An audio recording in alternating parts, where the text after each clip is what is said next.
Today, we are very honored and happy to welcome a very famous figure at the field of economic studies and research who received his PhD from MIT and is currently professor of capital formation and growth at the Harvard University's Kennedy School.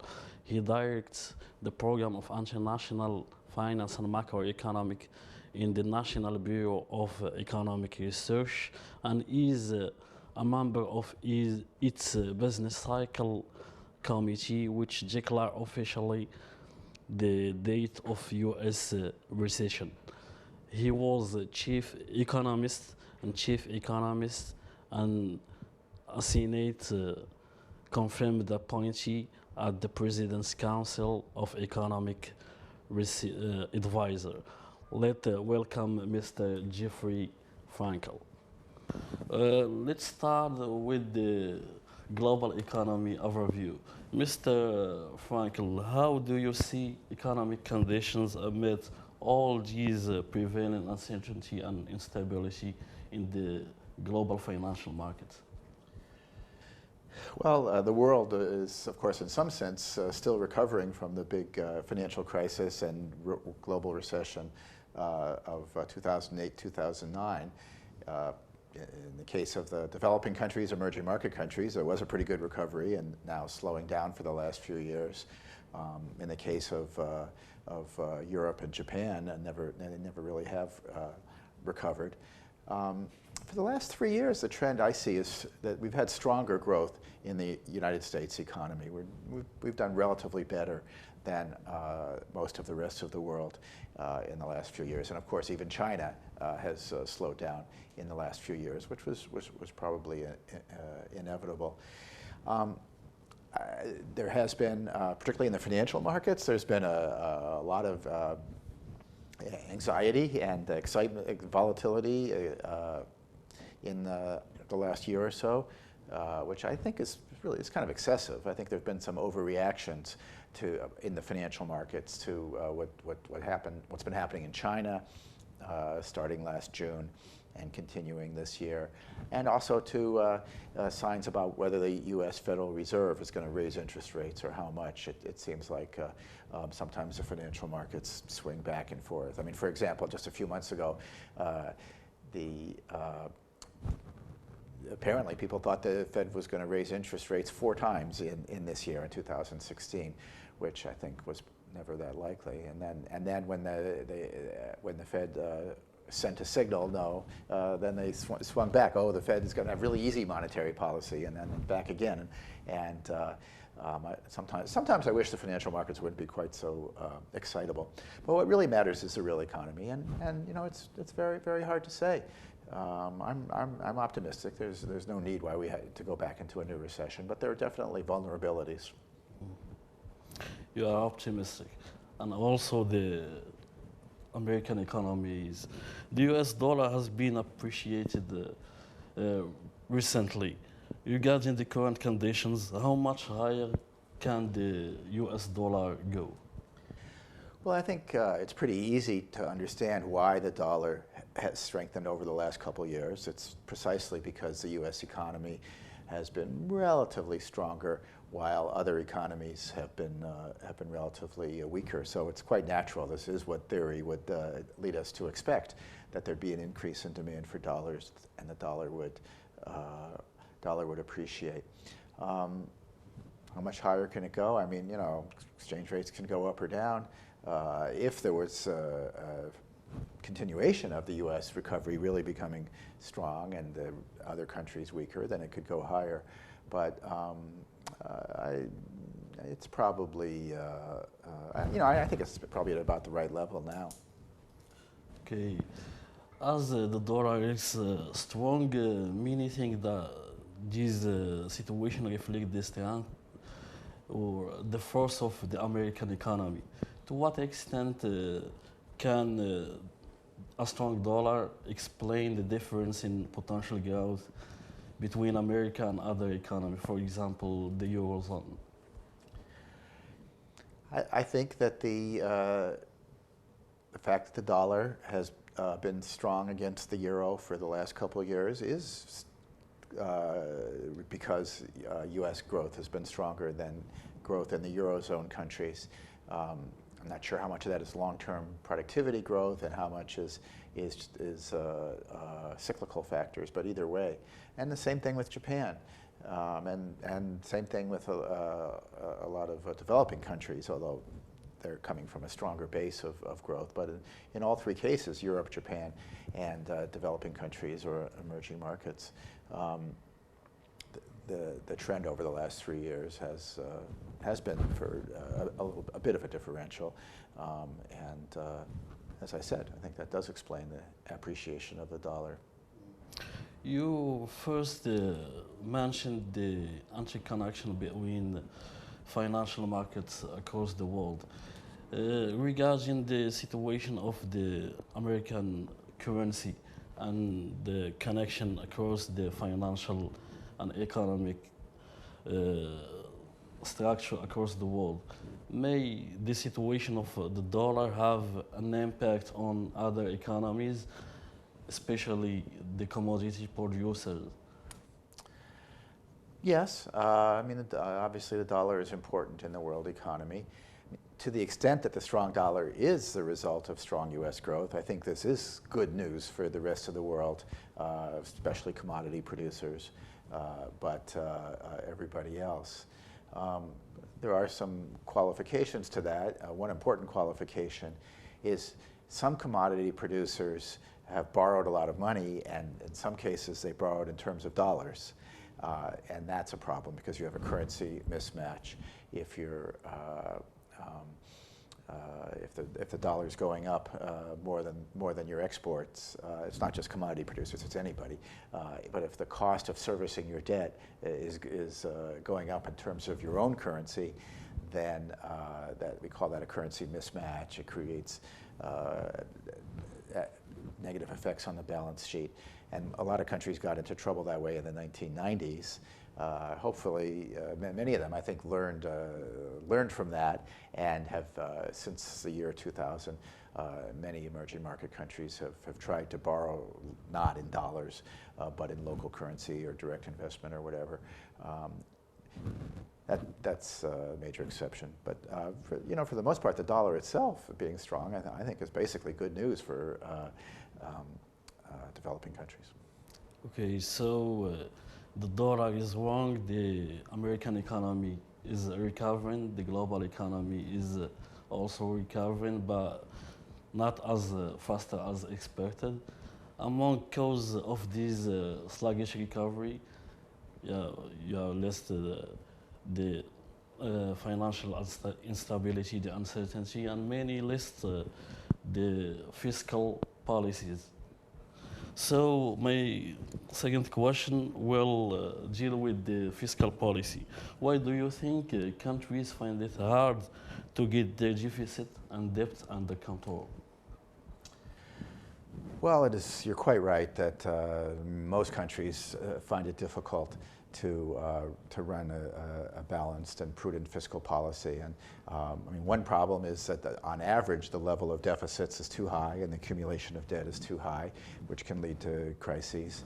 But another problem is the cycle, that too many countries have what we call pro-cyclical fiscal policies, meaning that when their economy is booming, and this is especially true of commodity exporters. If the world market for commodities is strong and the commodity is booming, people think, oh, we're rich, this is going to go on forever, we can afford to spend money on all the things we want to spend money on. So spending increases, and that exaggerates the upswing, gives more stimulus to the economy.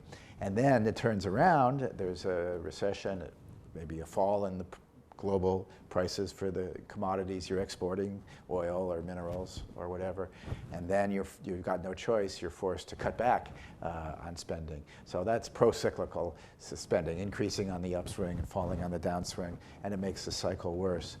And historically, developing countries have been especially prone to that, and commodity exporting countries have been especially prone to that.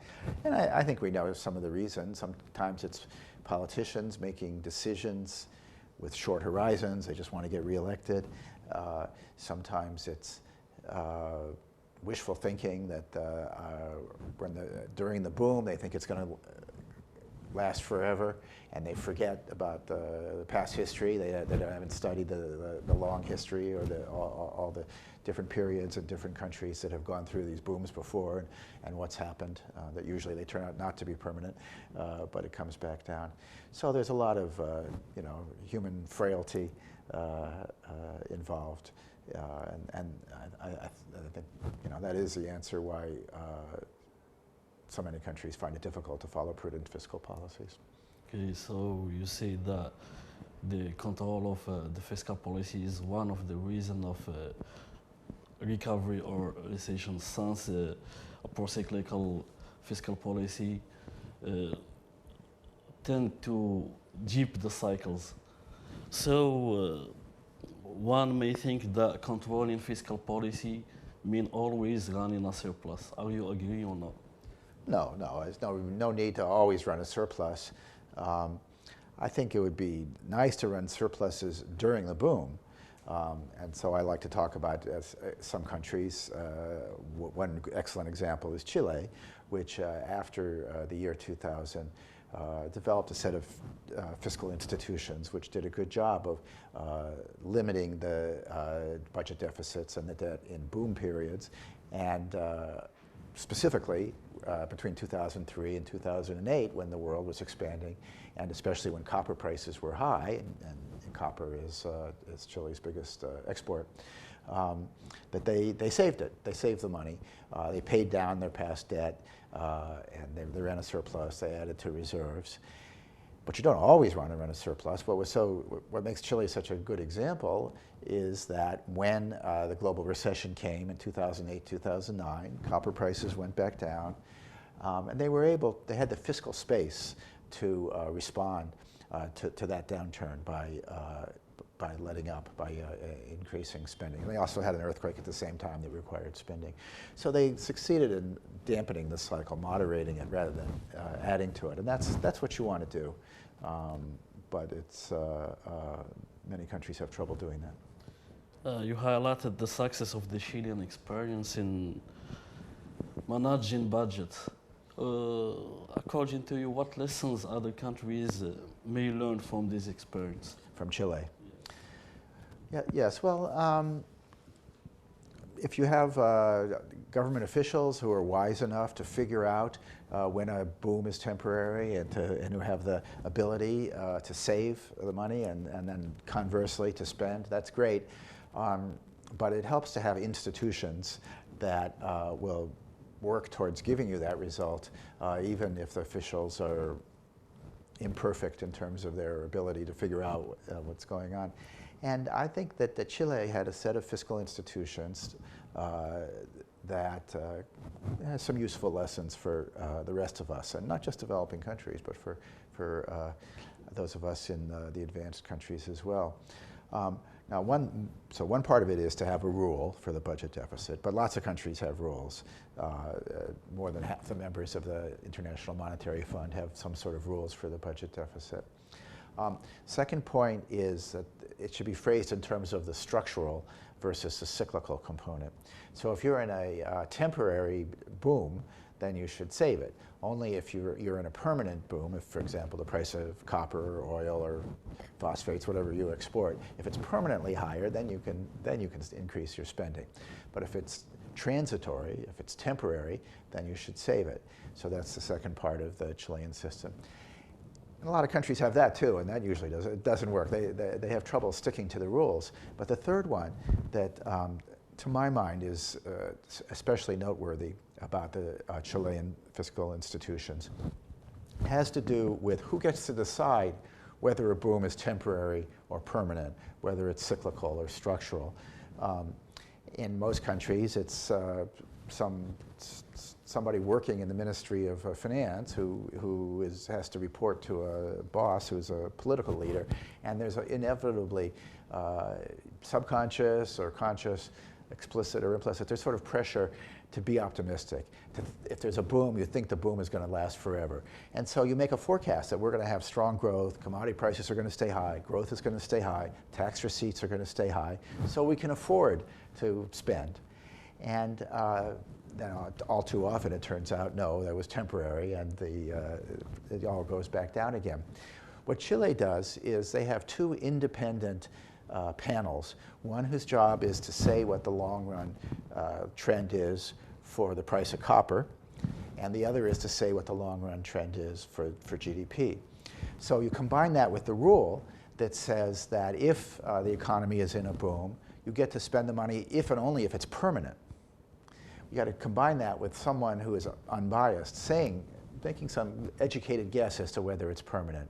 So in 2007, 2008, they said, well, the price of copper is awfully high. We don't think this is all permanent. We think that it might come back down partway. And so that limited the extent to which the government could spend. And it turned out to be exactly right, because in 2009 the price of copper went down. But fortunately they had saved enough of the money and paid down their debt that then they were able to be countercyclical. So it doesn't have to be exactly the Chilean system, these two independent panels of experts, but something like that is a useful lesson for other countries, to guard against the temptation for wishful thinking, the temptation to think that the boom is going to last forever, and to come up with kind of independent, unbiased forecasts. Okay, to comment your last point, I see that over-optimistic forecasting growth may be a bad thing for a counter-cyclical fiscal policy. Could over-optimistic forecast in growth lead to weaker financial position and cut in countries' rating? Well, yes, I mean, that can happen. Over-optimism, you know, it's nice to be optimistic. People who go through life being optimistic tend to be happier probably and to do well. But it can be dangerous for governments to be overly optimistic. And so in the example of Chile that I just said, they're really the only country out of 32 that I studied that was not overly optimistic in 2003 to 2008. All the others said the boom's going to go on forever, but they were more realistic. And as a result, they ran more prudent fiscal policies, as we were discussing. They ran surpluses, and their rating improved gradually to A+ and AA+, you know, much better than other Latin American countries. It's better than some advanced countries even. And that, I think, was because of the progress they made with the fiscal policy, and that was because of I think, the unbiased forecasts. I'll give you an example, one of many on the other side. Well, an obvious example would be Greece, I guess. That's an obvious example. Their forecasts were way overly optimistic during the same period, and so they increased spending. And then when the crisis hit, they were in really deep trouble. And of course, the rating on their bonds went way down because their debt to GDP ratio shot way up. That's a pretty obvious example. A less obvious example is the United States. Between the years 2001 through 2007, the government forecasts were overly optimistic, and that was part of the basis for big tax cuts and big increases in spending, a much more rapid rate of growth of spending than had been true in the 1990s. And it was partly based on these overly optimistic forecasts. And the result was our debt went up quite a bit. And when we had the recession, which of course basically originated in the United States with the subprime mortgage crisis and the global financial crisis, initially, not just initially, but it really limited the extent to which American politicians felt that they could respond to the recession with easier fiscal policy. Now, fortunately, President Obama did manage to pass a stimulus, which compared to the European countries, we did relatively well and came out of the recession relatively quickly. But that only lasted 2009, 2010, and then the other political party took back the Congress and they put a stop to it, and I think that helps explain why even the US had slower growth. And you asked about ratings. Of course, we always had a AAA perfect rating, but we lost that as part of the conflicts, the deadlock between the Republicans and Democrats in Congress over precisely this issue. You mentioned the conflict between the Republican and Democrats. Many say that conflict between parties may lead to a procyclical fiscal policy, especially in period of election. Do you agree with these comments? Nobody says they want to have a pro-cyclical policy, even assuming that the politicians know what that means. But the pattern among some politicians, and I'll speak of American politicians, particularly of a particular party, they don't think they're pro-cyclical. And they often talk about fiscal discipline and the importance of reducing the debt. But they seem to talk about it when they're not in office, when they're not in power, and when the economy is weak. Then when it's their turn, like in the 1980s or after the year 2000, when they're in power, it all goes out the window. They say deficits don't matter, and they cut taxes. This happened most strongly under President Ronald Reagan in the early 1980s, and again under President George W. Bush. Massive tax cuts, big increases in military spending, and in the case of George W. Bush, big increases in domestic spending as well, much faster than had been true in the 1990s. And they said we could afford this, and it's no problem. But that it was only when the recession hit that suddenly the Republicans remembered about the importance of limiting budget deficits, and only when Obama was in the White House instead of them. Comparing these cases with the case of the Chilean experience, one can think that the institution is among the key factor of the success of the Chilean experience. Do you think the solution is that government tie their hands by subjecting themselves to some rules? Well, many countries have rules that attempt to tie their hands to limit the budget deficit or spending. Probably the most famous case is in the members of the euro, that to join the euro, under the Maastricht criteria, you had to agree to keep the budget deficit below 3% of GDP, and they continued that under the Stability and Growth Pact, and they keep revising it. And many other countries have rules like that too, but they usually don't work.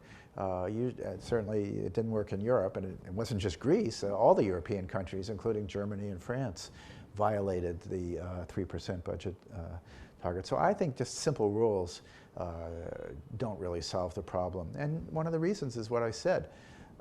It's even more true if you have a rule that there's a tendency to have overly optimistic forecasts. So the European countries, for example, they'd go over the 3% limit, and they would get a warning letter from Brussels saying, you're over 3% and you need to bring it down. And they always forecast that next year will be under 3%. They never once forecast that they'd be over the limit, but they adjusted their forecasts rather than adjusting their policies. And that's true of most countries that have rules. They don't really seem to work. That's precisely why I'm so interested in the case of Chile's rules, because it is a limit on the budget deficit, cyclically adjusted, but it works.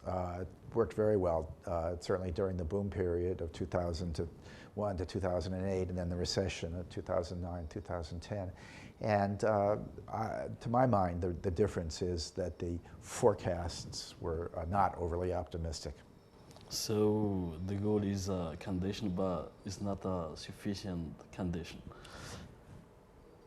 It's definitely not a sufficient condition. It's not even necessary. If you have really, really capable policymakers, sometimes they can do it without a rule. So what are the requirements for a successful counter-cycle fiscal policy? Well, to begin with, you need the leaders to have to be, if you're going to do it without a rule, without the institutions, the leaders need to have a longer-term perspective. They need to think about more than just, am I going to get re-elected this year? They also need, or the people, the economists who work for them, need a sense of perspective and a sense of history and a knowledge what has happened in other countries and what's happened in the long term. Not just what's been happening in the last 5 years, but a bigger perspective. So that if there is this boom, they realize that there have been booms before and they usually come to an end. the tendency is to think that this one's completely different. I have two colleagues at Harvard, Carmen Reinhardt and Ken Rogoff, who have a famous book called This Time is Different, about how each cycle, everybody imagines that there's something very special about this boom, and it is going to last forever. It's not just a bubble. And of course, there's always something different about it, but the basic pattern of boom and bust has always been with us, and I think probably always will. Okay, thank you, Mr. Jeffrey. My last question in this part of the Q&A session will concern your last paper. What's your last paper? What are you working on right now? My most recent paper? Well, I'm always working on a number of things at once. I'm continuing my research on this, what we've been talking about the role that overly optimistic forecasts play in fiscal procyclicality, and the most recent version uses data from private forecasts to see if the private forecasters suffer from the same kind of over-optimism as the public forecasters. But I also just finished a paper on international coordination of policy, monetary and fiscal policy. Just finished a paper on the 30th anniversary of the Plaza Accord, where 30 years ago in 1985, the G7 countries agreed to bring down the dollar. And I'm just publishing a paper on Mauritius. Yes, why Mauritius had achieved a successful economic, and what the explanation is for the success story of Mauritius. So those are several answers to your question. Thank you for all of your time, Professor. My pleasure. Thank you.